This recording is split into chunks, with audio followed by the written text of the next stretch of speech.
What's going on, YouTube? Y'all squad, this your boy Yakatees. This is your review for Love and Marriage Huntsville. This episode, like, how can I explain? Like, it was a feel-good episode. It was a joy to watch, but there kind of, sort of, really wasn't a whole lot going on.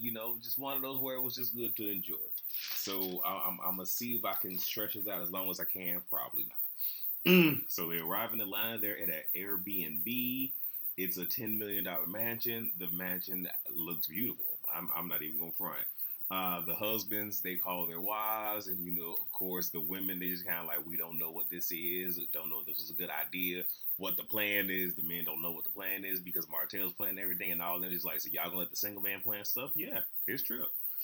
So the men get cleaned up, and then they come downstairs to women's everywhere in the living room or the living area, and you can clearly see on the married men face just like, what have we gotten ourselves into? And it's interesting that Martel pretty much said in his confessional that, yeah, he put this together, did not tell them intentionally, and let's see how this plays out when they get home. That's some very conniving stuff, but again, I think we all understand his character, so no surprises here. Marceau makes a comment to the ladies talking about, after they make their plays, them making the men's play. Now, on one hand, Maurice just like, yeah, that comment's probably not going to sit well with Letitia. Okay, I don't think any woman will want another woman fixing a man's plate. But then it was also, y'all know that Marceau is very, I won't say traditional, but he has an old school way of thinking. Because he even said, because, my wife is my plate. That's what your wife does. Not all women are, in line to be your wife, and not all women subscribe to that way of thinking. Because I know a lot of women that be looking like, what's wrong with your legs and your hands? Nothing. Will get your ass up and fix your own plate. Like, I know. Let's just say some of the women were not necessarily happy with that comment, and I can understand why. Let's see. Martel asks, are there any suggestions that y'all give on the wine? And one of the ladies just like, well, add a little more pink to the bottle. And Martel did not want a overly feminine bottle, but then he also said, but, women tend to be, the drinkers of wine. So maybe, just maybe. No, I'm not even going to go down that route. Never mind. No, I'm going to say it. Because I know you're probably like, with certain cultures, it's an equal, thing. So I know in Italian culture, in French culture, everybody pretty much drinks wine. Now, I don't know if Martel was speaking as as Americans or African Americans. That is mostly the women. I don't know, but I'm just saying he was painting with a broad brush, and yeah. So everyone enjoyed the wine. They play a game, doing the sales pitch. The only one that I commented on or wrote down was Lou talking about when you pop this bottle, you're supposed to spread them lips. I look like, what? I'm like, oh, Lord, Lewis. Oh, Lord. You're doing too much. So we get a scene with Kimmy and Tisha. So, because at first I thought this was just going to be an all guys, episode. No, they splashed in the women. So, they talk about the men being in ATL. They also talk about Martel's, business ventures. Like, okay, so you have this wine tasting. You invite the guys, which many of them, for the most part, don't drink wine. You don't drink wine like that, but you don't invite the women. So you create a wine line, but you don't drink wine. You created a cookbook, but you don't cook. They was like, but he does the fitness thing. So pretty much like ragging on them and whatnot. So hopefully Martel doesn't take that too much to heart, come to reunion time, but we shall see. But given what has happened between, the host / Cherie and the Scotts, I don't know. Tisha says, they should pop up. And I'm like, no, don't do that. Don't do that. Because from what I see, they didn't. And she meant it as a joke, but if they did do it, I'm pretty sure the women would be mad if the men popped up on a girls trip. So let's not start none of that. And, I believe it was Kimmy that was just like, look, I bet you they're going to be at a strip club. And that actually does happen. And then Tisha, talks about, her dealing with the rumors and how in the very beginning it was difficult, but she's gotten better with it, and she trusts that if anything were to happen, that the Lord is going to speak to her and show things to her, because unless she sees it for herself, unless you got somebody calling the house, she doesn't want to devote all this extra time into questioning her marriage. She's just going to believe her husband. Now, what I will say is this: yes, you can trust in the Lord, but here's the thing: unless you are in tune and you're on the right frequency, the Lord can be talking to you, but if you're on a different frequency than the one He's talking to you on, oh hell, I really hope the music that's playing outside is not interfere with this dang on video. I'm sorry, I'm probably gonna have to get up and close this dang on window. Y'all know it's summertime in Chicago. People, peopling. But anyway, yeah, if you're not on the same frequency, the message is coming down, but you're not receiving it because you're not in line with the Lord. So that's just one of those things to keep in mind. That was a word for somebody. I don't know who it was for, but thank you. Okay, that was you. So now we get back to the men. Martell shares, that Lou and Tiffany, like they're open to things, and Marcel's like, what, an open marriage, and he's trying to figure like, well, if you say somebody's open to something like that, and it's like, I hear what you're saying, but it's just like you putting 20 on 10 right now. You're filling in the blanks with some stuff, and this could possibly be projecting. I don't know, but who cares? They at the strip club. Maurice says the strip club ain't for him. You a lie. Isn't he a lie? Yeah, he a lie. Yeah, we've already known you lie, sir. Stop it. Martell is enjoying himself. He is single, so he can't. If I'm not mistaken, I believe it was at Maurice's bachelor party that Martell showed like wowed all the way the hell out. So not surprising at all. Maurice decides to take a group picture, and they're like, "Hey, this is what got you in trouble the last time." He's like, "The difference is the picture is on my phone, and also this is being recorded. So unless there was some debauchery, we won't know about it unless Own caught it and decides to play it."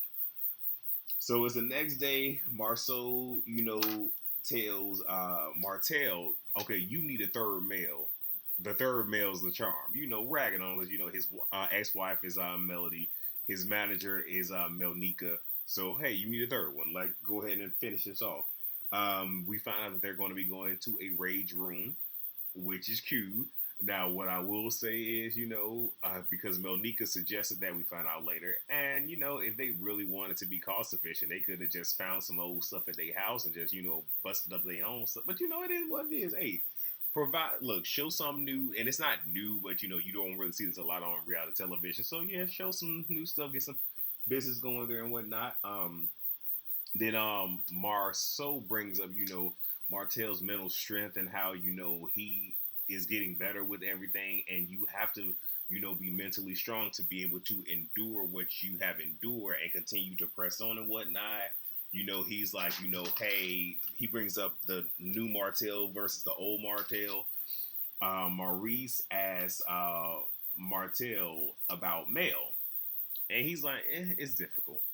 And to be clear, if I'm not mistaken, Martell has not mentioned Melody's name for this entire season up until this point. Correct me if I'm wrong. I mean, it might have came up with the conversation one time, and I think that's when he was with Lou. No lies, I'm lying. No, because there was conversation with Lou, and then there was the book part. Okay, never mind. Anyway, he didn't talk about her that much. Not like And Marceau asked him, what is he doing wrong in this situation? And Martell says he wanted his family. He really did. But then says, she has a cold, dark heart. Which I'm not sure if Melody is abreast of this because, currently they're in a good place co-parenting. So hopefully this doesn't cause them to backslide or whatever. But then Marceau says to Martell, like, you need to own your part. And Martell claims he's owned his part and he don't want to have this conversation. And what I can appreciate is, if they truly are the friends that we've been told that they are, you do need friends that are going to hold you accountable and be like, we understand a whole lot of stuff happened, but at a particular point, you have to own the part that you played. and not doing the whole blame game thing. One of the main things being, rather than step out on your wife and say to her, now this is just me talking, and say to her, it's because you wasn't giving me certain things I was asking for in the bedroom that I went and got it elsewhere. That is an excuse, rather than saying, or because what you could have done is communicate that to her and say, I have needs that aren't being fulfilled. Can we work on this? And if that wasn't happening, then you could have left the marriage rather than fracturing the marriage. That part. So Martel says he known his stuff. Okay, so Marcel feels Martel's inability to take accountability is because he's been wronged, and the wrong that has been done to him isn't being validated. But again, he did the wrongdoing first. But that's neither here nor there. So now we get Tiffany and Mel. Tiffany thanks her for the Utah trip, says that Lou wouldn't have done what she did. She feels she may have to go back to Utah to continue looking for her father. They talk about lingerie, and she brings up Lou being, sexually needy, which, if you know that, I mean, what are you doing to help? But apparently, she feels that she's giving him more than enough attention, weekly, more than, I guess, the average married people, whatever. And then Mel says to Tiffany, because, they talk about love languages, because Tiffany says, I know what his is, and I told him, and Mel is saying to her, you need to stop projecting, and you need to stop telling him things and asking him things and letting him talk. Which I think that's just a general for, her in general. So I can appreciate Mel giving that insight to her. Hopefully she takes it. So now we're back in Atlanta with the men. It's the Rage Room. Like I said, it was a feel-good scene. Hey, sometimes it's just not to break, bust up somebody else's stuff. Because the worst thing is, you busting up your own stuff. And then we pretty much end with the guys in the van. And Marcel says, the thing that he's decompressing about is dealing with Wanda and how there are no boundaries. And then, it's, Tisha and Marcel fighting for their marriage. Then you have the outside world coming against them. And rather than Wanda being on their side, she's siding with the world. And he's like, that is making things increasingly difficult. Maurice says his son not motivating himself and him having all of these different gifts and whatnot and not really using it and not having that drive is, what he is working with. And the men pretty much tell him, like, your son is 15. He's still you're wanting something that isn't there. And again, he's a teen. He's a kid. Most 15-year-old, most teenagers ain't trying to get out of bed on time. Look, sometimes you got to go in there and wake them. Like, we get it. Now, there's things that he could do to, to kind of help himself out. But hey, it is what it is. Like, we already know Maurice and Kimmy ain't really giving much, so they're just trying to help, play peacemakers and whatnot. But there's that. Lou says his is sexual frustration, but it's just frustration. It's not an issue. And I'm having to give it to Marcel. Marcel made it very clear and straight to the point. Like, it's a frustration right now, but it can turn into an issue because if you're frustrated at year 2, I guarantee you by year 4, it's going to be a problem. And by year 5, it's going to be a challenge. And, let's not talk about year number 7 because 7 is an interesting number for marriages. So hopefully that helps. And again, just the encouraging of, actually having the conversation is pretty much what they're saying to Lou. And that was the episode. So I actually gave y'all a little bit more than what I thought I would. I rambled just a little bit, try to stretch it out. But yeah, that's it. So I'm still mad at y'all because y'all forgot to tell me to change venues last week for the DC. So I'm going to change it right now just so I'm ready for when I do it. But with that being said, please rate, comment, subscribe, and share. And I will see y'all for this video that's coming up. All right. Peace.